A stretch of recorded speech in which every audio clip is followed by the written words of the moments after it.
Quick microwave recipe સિરીઝમાં આજે બનાવશું ફરાળી કાજુ ટોપરાનો હલવો માત્ર 5 મિનિટમાં. તો તેને બનાવવા માટે એક માઇક્રોવેવ સેફ બોલમાં ઘી લઈ ક્રશ કરેલું લીલું નાળિયેર નાખી તેની સાથે કાજુનો ભૂકો એડ કરી મિક્સ કરી અને માઇક્રોવેવના હાઈ પાવર લેવલ ઉપર 2 મિનિટ માટે માઇક્રોવેવ કરી લઈએ.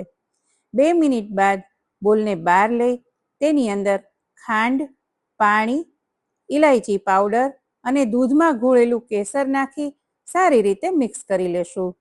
ત્યારબાદ માઇક્રોવેવના હાઈ પાવર લેવલ ઉપર 2 મિનિટ માટે માઇક્રોવેવ કરી લઈએ. 2 મિનિટ બાદ બોલને બહાર લઈ મિક્સ કરી અને ફરીથી 1 મિનિટ માટે માઇક્રોવેવ કરીશું.